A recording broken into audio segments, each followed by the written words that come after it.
Welcome back to Reading with Miss Vida. Today we are going to be reading a Berenstain Bears book, some of my favorites, called In the Dark. How many of you like Berenstain Bears books? Because I know I do. All right, here we go. The Berenstain Bears in the Dark. Brother Bear, said Sister impatiently, are you going to take all day to pick your books? Sister and Brother Bear were at the Bear County Library. Sister had already chosen her books and was waiting at the checkout desk. Hold your horses, said Brother. I'm looking for a good mystery.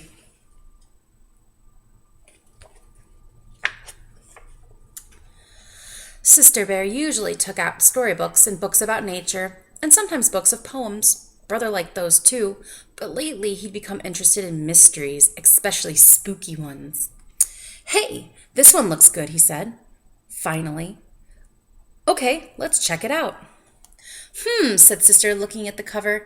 It was called The Case of the Crying Cave. It looks scary to me. Ooh, looks spooky. Say, this is really good, said Brother later that evening when the Bear family had settled down for some reading. Would you like me to read to you? He asked Sister. Sister was looking at the storybook about 3 kittens who were arguing about which was the prettiest, and it was a little boring. Or are you scared? Teased Brother. Of course not, said Sister. She left her book on the floor and climbed onto the bench to sit beside him. The mystery began quietly, if told by some Bear Scouts who were on an overnight campout.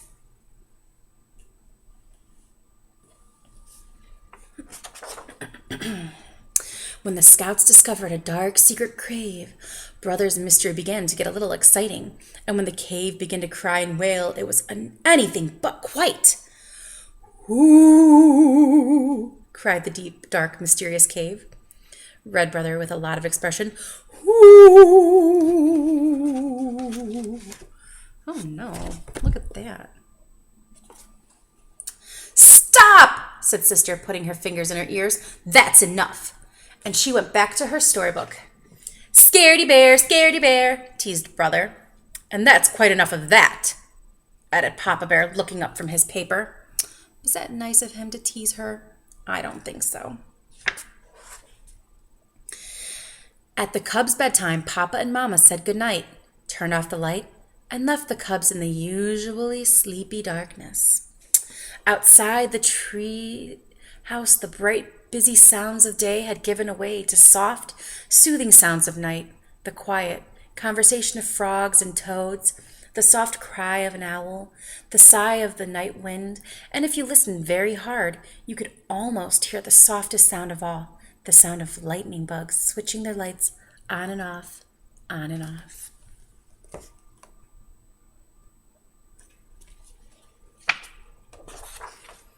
But inside the treehouse, Sister Bear wasn't even beginning to fall asleep. The dark didn't seem the least bit quiet and sleepy. In fact, it seemed like a spooky darkness of scary cave. And the friendly old chest of drawers and the funny clothes tree that Papa had made didn't seem so friendly and funny. They seemed more like cave creatures. So when Brother decided to tease her a little more by making a wailing noise, a really spooky wailing noise. It gave her quite a scare. Mama, Papa, she cried, hurry, come quick. Oh, that Brother Bear, teasing his poor sister. And come quickly they did. Papa rushed into the dark room and tripped over the clothes tree. Mama rushed in after Papa and tripped over him.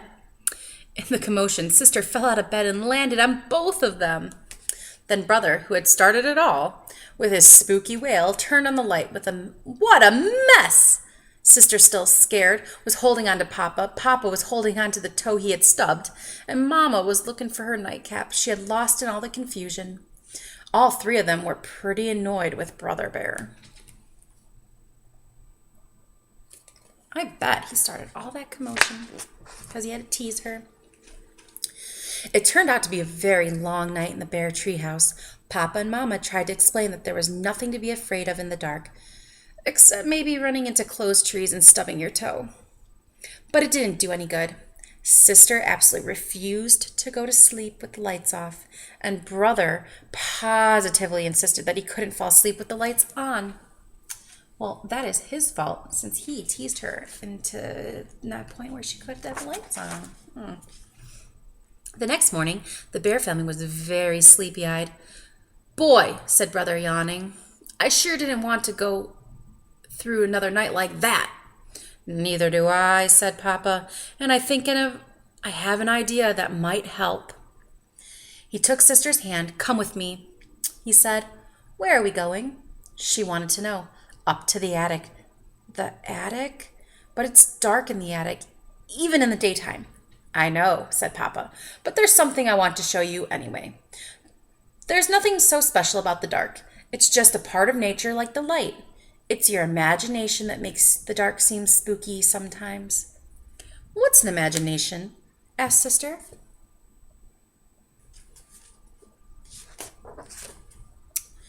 "Imagination is what makes us think that chests of drawers and closed trees are cave creatures." "I wish I didn't have one," said Sister. "Don't say that," said Papa. "A lively imagination is one of the best things a cub can have. It's imagination that lets us paint pictures, make up poems, invent inventions. The trick is to take charge of your imagination and not let it take charge of you." When they got to the attic, Papa began to rummage through boxes looking for something.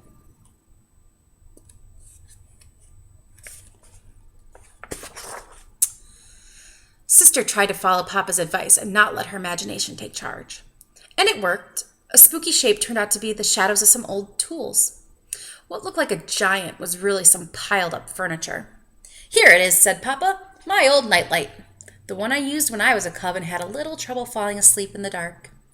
Sister couldn't quite believe that her big, powerful Papa was ever afraid of the dark. "Oh, sure," said Papa. "Most of us are at one time or another."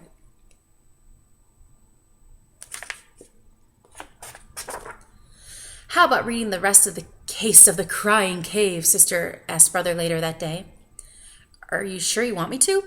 "Sure, I want to see how it turns out," she insisted.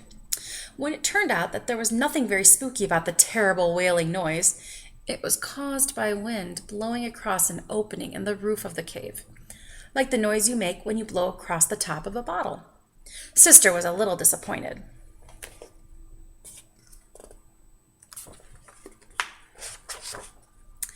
And that night, when she and brother were all settled down in the cozy glow of Papa's old nightlight, she said so.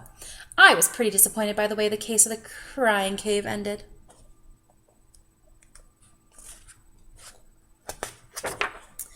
"Why?" asked brother.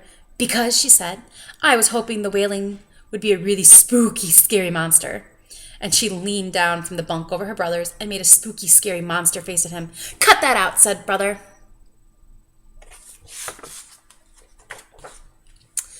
Then Sister went right back to sleep, but brother lay awake for quite some time listening to the owl hoots and thinking that maybe he'd had enough mysteries for a while. Well, wasn't that a fun one? So everybody's afraid of the dark. I know I was afraid of the dark. Even sometimes I still get spooked out a little bit because we all have great imaginations. Just keep using that imagination and remember, the dark isn't that scary.